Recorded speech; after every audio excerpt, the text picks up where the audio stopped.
This video will show you how to replace your valve cover gasket with spark plug tube seals on a Subaru Outback with a 2.5-liter engine. You'll have these along either side of your engine. Let's get into it. Okay friend, let's get started on our job. To gain access, we're going to have to go down along either side of the engine. Now I'm going to be working on the driver's side of the engine. In my instance, I'm going to have to remove my battery and my battery tray so I have access down in this area. If you are working on the passenger side, you're going to remove the air inlet tube and the air filter box, all the way up to the throttle body. That'll give you access. To remove the battery, we're going to start with our negative battery terminal. There's a 10mm mounting nut holding this in place. We'll loosen that enough that we can slide that terminal end off of the battery. Just a quick inspection of that, we'll set it aside. Now we're moving along to the positive terminal.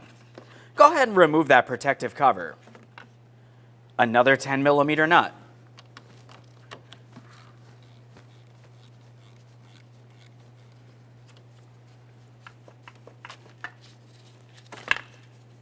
Quick inspection, we'll set that aside as well. Now it's time to remove the battery hold down. To remove the battery hold down, it looks as though there should be a wiring harness that runs across the top of this, so that's something that you do want to be aware of. As you can tell, our plastic clip is already broken. We don't have too much to worry about here. We'll continue on with the mounting hardware. You're going to find that you have two 10mm headed mounting studs. We'll remove the pair.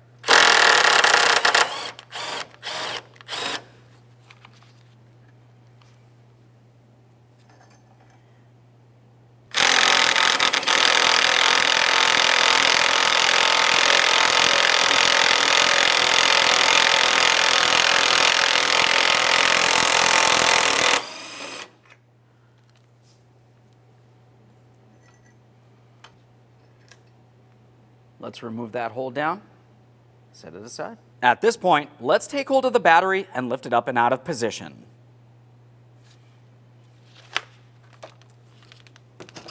There it is, friend. Remove the plastic battery tray next. That just lifts up and out of position. Now we have access to our metal lower battery tray. Now there's 3 pieces of hardware out in the open, right up along the top. We're going to wait on those. Looking along this inboard side here, deep down along the body of the vehicle, you're going to find 2 other mounting bolts. Let's remove the pair. For each of these, we'll be using a 14mm.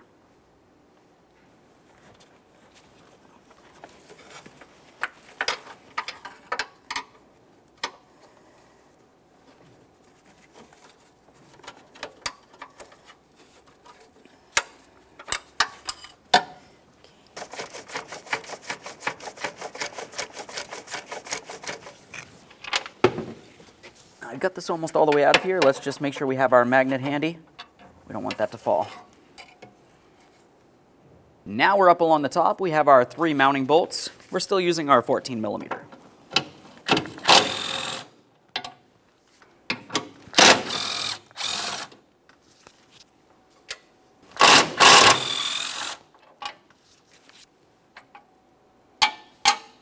For this mounting bolt, I'm just using a universal socket so I can have an angle.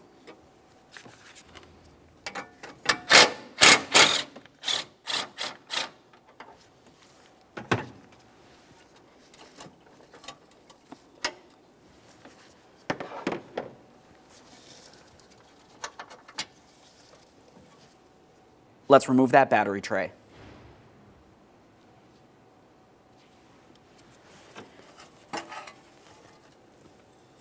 Now continuing on, we want to make sure we clean up this area.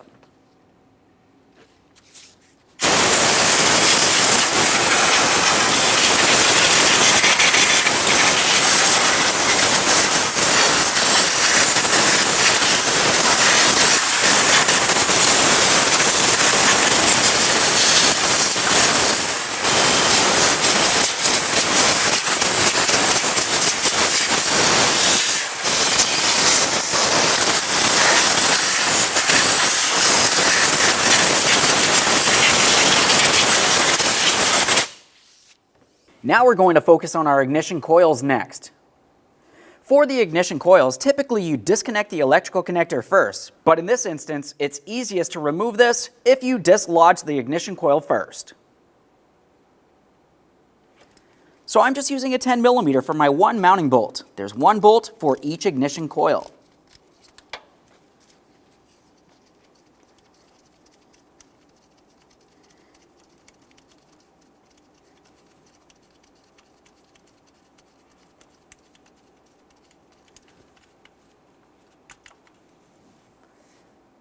The ignition coil should be able to move around and start sliding away from the engine. So now for that electrical connector, it does have a locking tab. You can see it, it's this metal tab right here. It's fairly simple. You just want to go ahead and press it towards the electrical connector and you should be able to dislodge this. Once you do have it dislodged, a quick inspection for corrosion, of course. Remove the ignition coil from the vehicle. There it is, friend. Before we go any further, it's important to note that you may have oil come out of this area, so have a collection receptacle underneath it. Let's put a collection receptacle under this area just in case there's any oil that makes its way out of the spark plug tubes. Now, if you found that you had oil making its way out of the spark plug tube and it's on your ignition coil, that's something that needs to be taken care of. You have a spark plug tube seal leak. But in your instance, if you do not have any oil, just make sure you wipe down the area and use some compressed air to clean out any miscellaneous debris.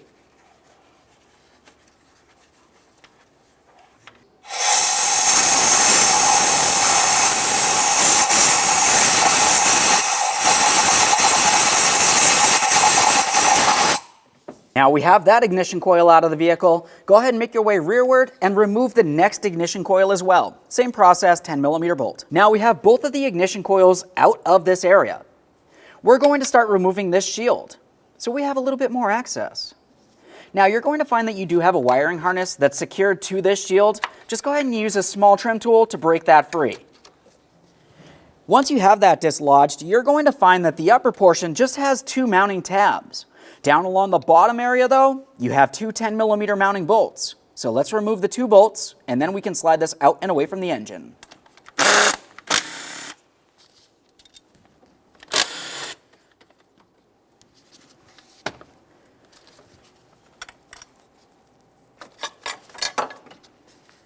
Go ahead and remove that shield. Now with that shield off of there, let's make sure we re-clean this area. We do not want anything making its way into the engine.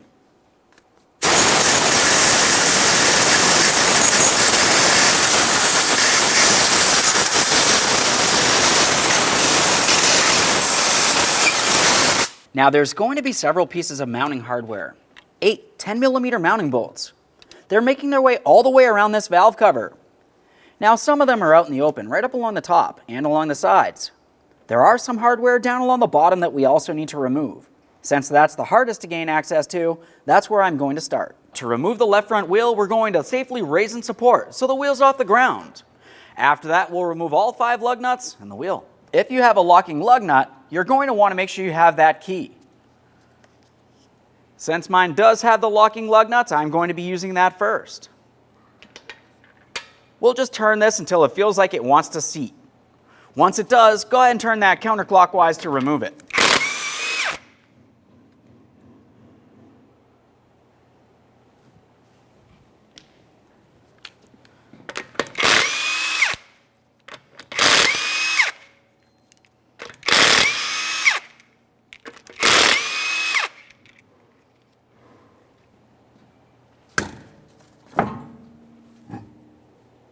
Now we have that wheel out of the way. We're making our way in and behind the front fender liner.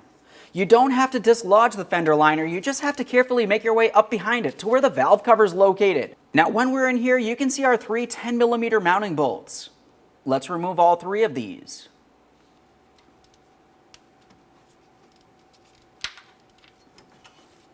Once you have it broken free, you should be able to fully remove it by hand.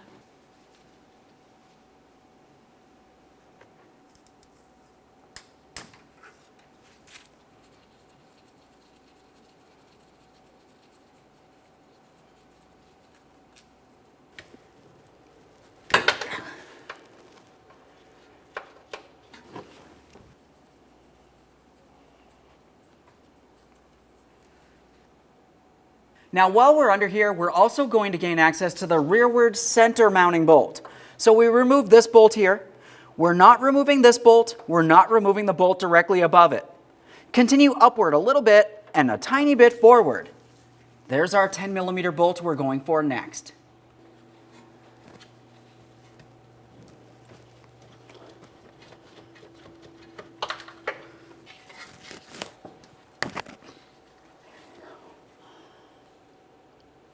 Now in the engine compartment, we can see the forward center mounting bolt, and we can see the upper three 10mm mounting bolts as well.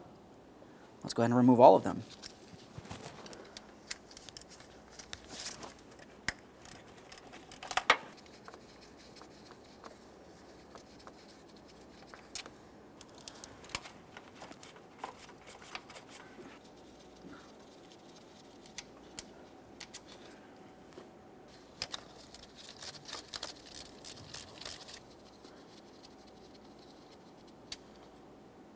Last one. Now you shouldn't have to worry about the valve cover falling off. It does have gasket maker holding it in place.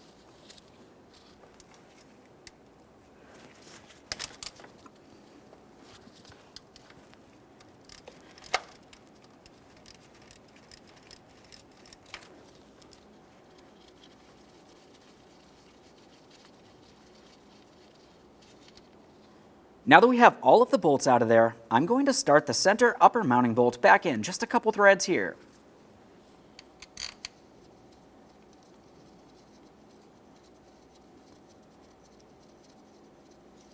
Now we're going to separate the valve cover from the engine.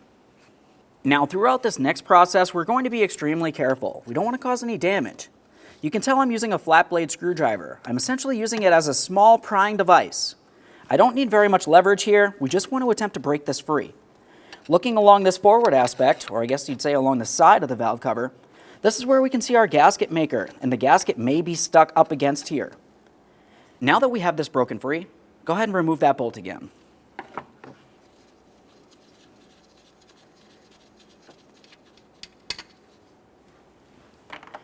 We'll take hold of the valve cover, and we're going to start pulling it out and away from the engine. Just as the forward side was stuck, you're going to find that the rearward side is stuck as well. It has the same gasket maker. You may need to pry it out of place.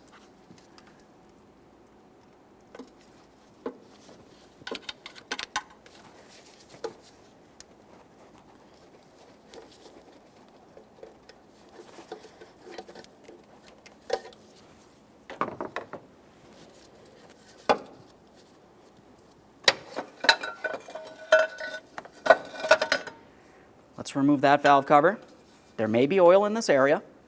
Go ahead and set that aside. We will be cleaning this and thoroughly inspecting it. Now let's have a look in this area. You may find that the gasket itself is stuck to the engine, and this is common because of the sealant. Otherwise, it might be on the back side of that valve cover. Either way, this is what we're replacing. Just go ahead and remove it.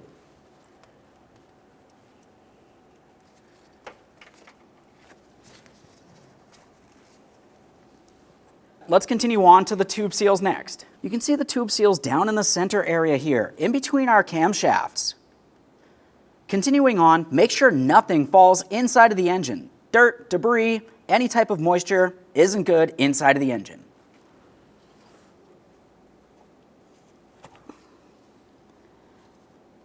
I just went ahead and took hold of that and pulled it straight out and away. Let's get that next one out of there.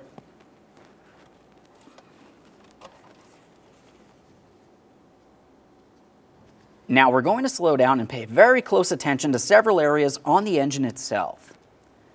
Now where the gasket was, I had told you along either side of the valve cover, whether it's the rear side there or even the forward side, there's going to be some gasket maker. We need to remove all of the gasket maker, and then we're going to reapply in the same places. The areas that you're going to find gasket maker is down along this forward corner. It goes up and over this bump, and then it pauses. You don't necessarily need any as you make your way down along the bottom. Once you get back over to the other side where your camshaft is, we're going to start our application of that sealant, making its way all the way down towards the other side and corner. It should essentially look the same as up along the top here. Now look along the back side. This is a little bit different, but it's essentially the same application. We want to be along this curve right here. We're going around this bend, all the way up over that camshaft and then down into this pit. We don't need to go across the straight edged area. You can, but you don't need to. Down along the other side, we have our other camshaft, so you're just going to go ahead and repeat that same process. For now, let's go ahead and clean it up and make sure you get nothing inside of the engine. Now, while we're cleaning this, we're trying to pull things out and away from the engine. We're not trying to force anything inside. Just go ahead and scrape it out down towards the bottom there, and of course you can clean it up in the end.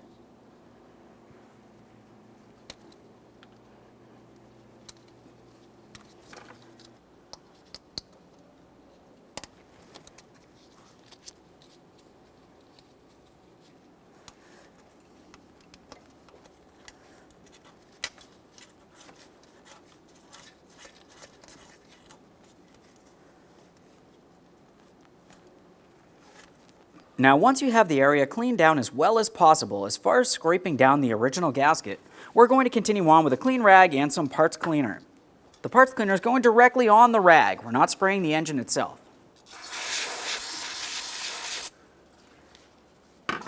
Let's go ahead and wipe down the surfaces.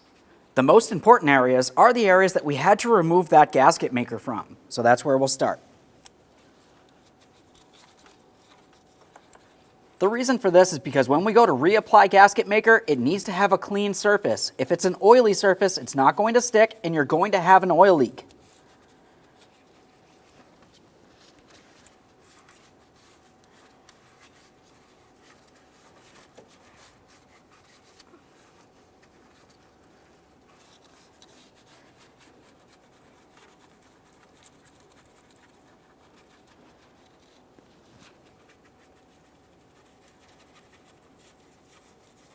Now, once again, just confirm that there's no oily residue in any of the areas that we need gasket maker and no debris inside the engine.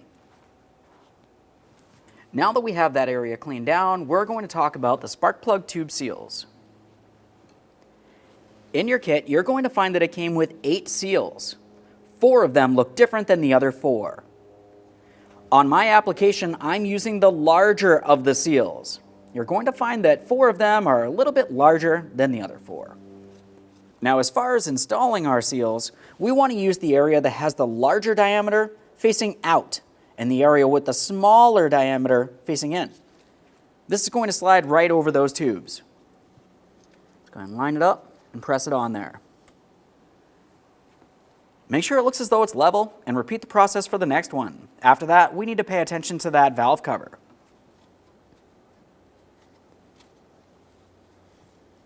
Now we have the valve cover. We're going to start cleaning this up. Now, you could clean the entire inside of this area, of course you'd want to, but the main areas that you really need to focus would be along the outer edge where the gasket is, and then along these flat surfaces that you can see that are raised. This is where those tube seals will sit. I'm going to be using parts cleaner on a clean rag.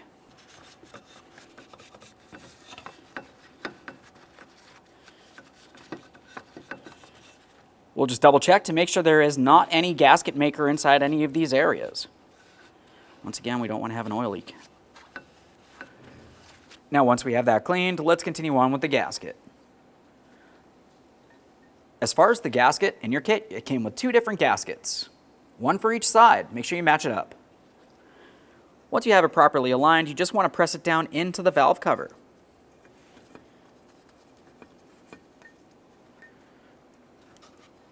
Make sure it's seated all the way around.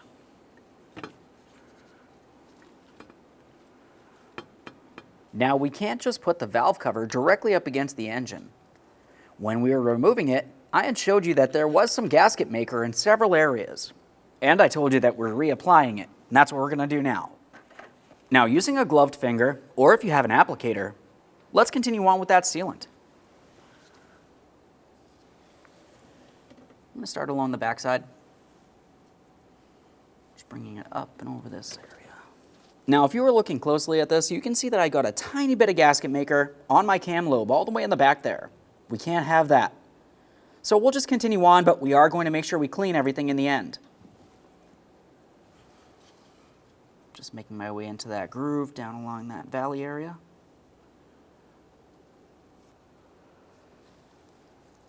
Same thing on that lower aspect, same area, just on the bottom. I've got a decent coating on here, so I'm just going to continue on cleaning up those cam lobes and a quick inspection of everything else.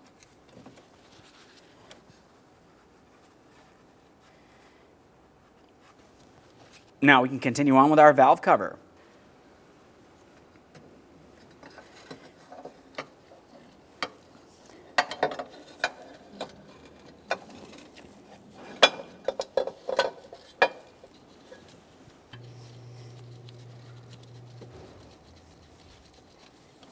At this point, we're starting on all of our mounting bolts, and then we're going to snug them up and torque them in a specific sequence.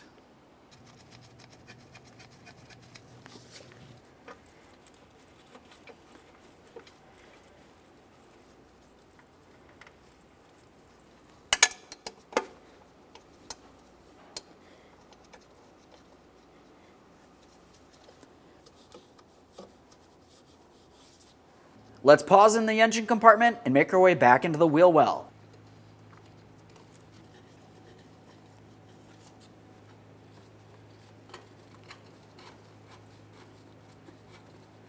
Now we have them all started in.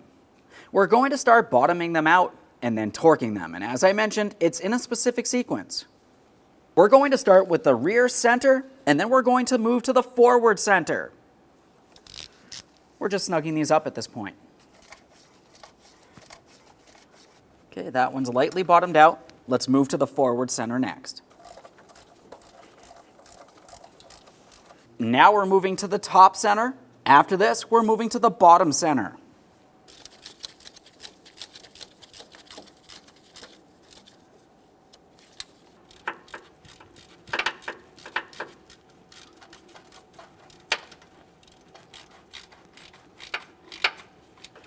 Our fifth bolt is the top front here. Next is going to the bottom rear. After that bottom rear, we're on to the bottom front.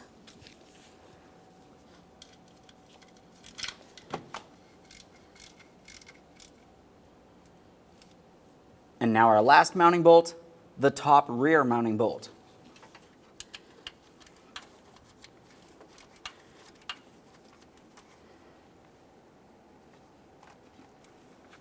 Now the torque for these is 4.7 foot-pounds. That equates to approximately 56 inch-pounds. We're torquing these in the same sequence that we just snugged them.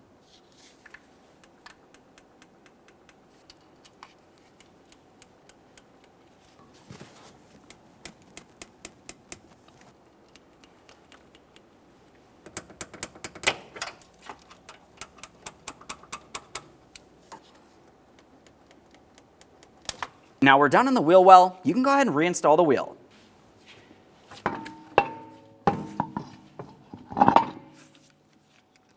Once you have that in place, you're going to continue on with all 5 of your 19mm lug nuts. If you do have a locking lug nut, you want to use that as well.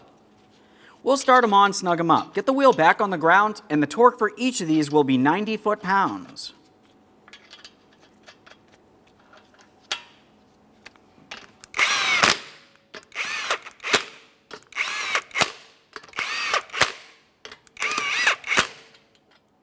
Now we have the wheel back on the ground, so we're going to torque these to that 90 foot-pounds in a crisscross manner.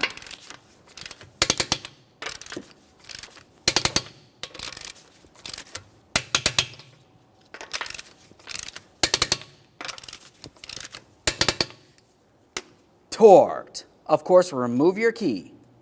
Now in this area, we can continue on with our protective shield. The shield itself is going to slide into your plastic intake. We can see the 2 ears here.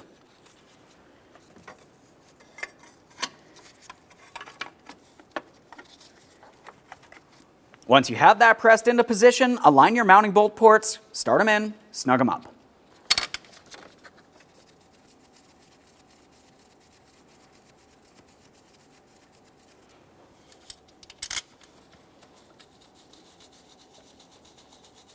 Now I'm going to snug both of these and also torque them to 56 inch-pounds.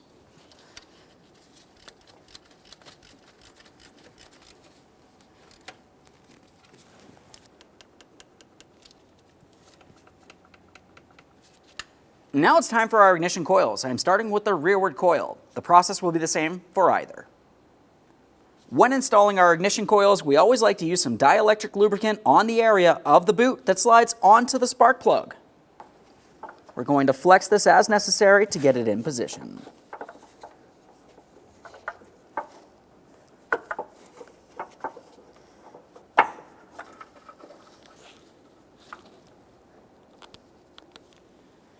Now with that pressed up against the engine, start in the mounting bolts and snug it up.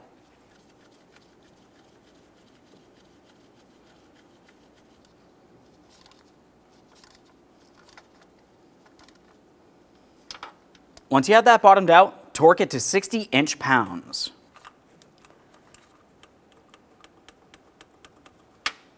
Now let's take hold of that electrical connector. We're going to align it with the port on that coil and press it in. Listen for a click, make sure it is secured in place.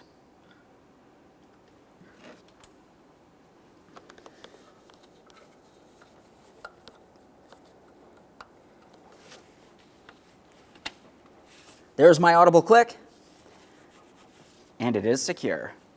Now, of course, we're going to repeat the process for our next ignition coil. That should slide right in. We'll continue on with our mounting bolt, and I'm going to be torquing that mounting bolt to 60 inch-pounds.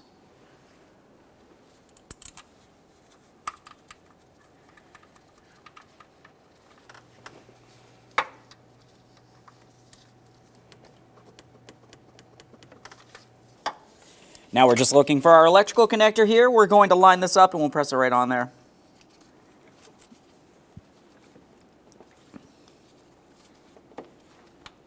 There's our audible click, a light tug confirming it's secured. Now we can install our metal battery tray bracket. Bring this down into position. We're aligning our mounting bolt ports up along the top. Start them in. We are not tightening anything yet until all of the mounting bolts are started. This is extremely important.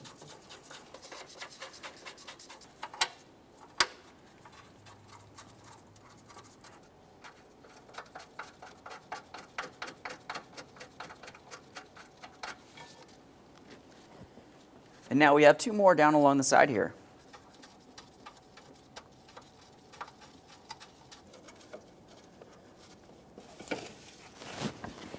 All the hardware is started in, let's snug it up.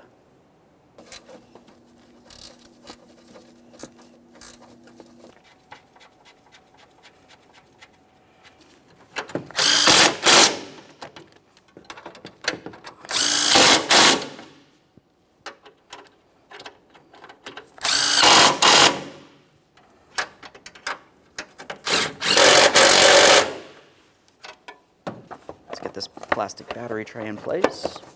Should slide right over the top. We can see our mounting areas. Now, other than that, we also want to make sure we clean and inspect each one of our two terminal ends. If you see any corrosion, you want to clean it up. For this, I'm just using a battery brush. We'll clean this up as well as possible. You can also use some baking soda with water or use some terminal cleaner.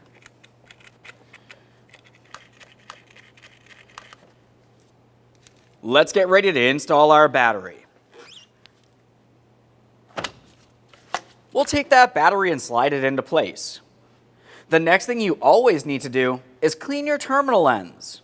Whether they have protectant on them or even corrosion, if you're reusing your battery, you want to make sure you clean it down. I'm using my battery brush.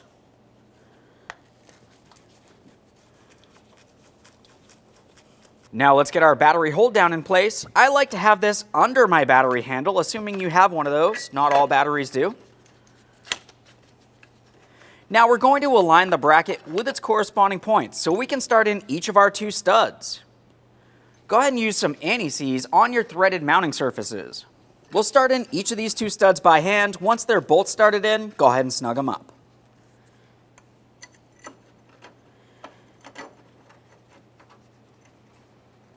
Now that we have those started in, we're going to snug them up. We want to make sure that the battery hold down is snug with the battery.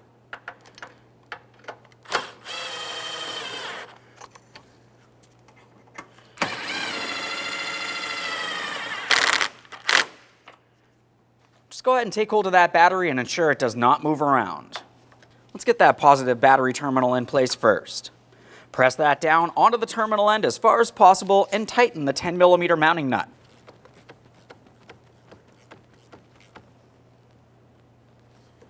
Now that we have that tight, let's just make sure it's secure and protect the positive battery terminal.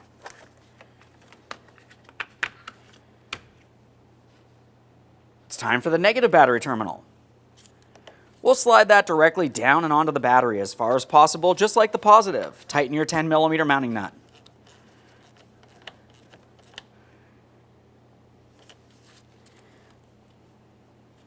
Now obviously you do want to also secure your wiring harnesses across the top of the battery hold down as necessary. Okay friend, we showed you the installation on one side of the vehicle. The process is going to be approximately the same on the opposite side, in exception of you're going to have to remove the air intake system. Now once you've completed both sides of the vehicle, you're going to want to make sure you do an oil change. It only makes sense. After that, go ahead and take your vehicle for a road test. You're making sure you have no oil leak, no check engine light, and no running condition. Aside from that, thanks for watching. When only the best will do, demand TRQ. The only company that lets you view before you do. TRQ is committed to offering the highest quality aftermarket auto parts that are engineered for peace of mind. Thanks for using and viewing with TRQ.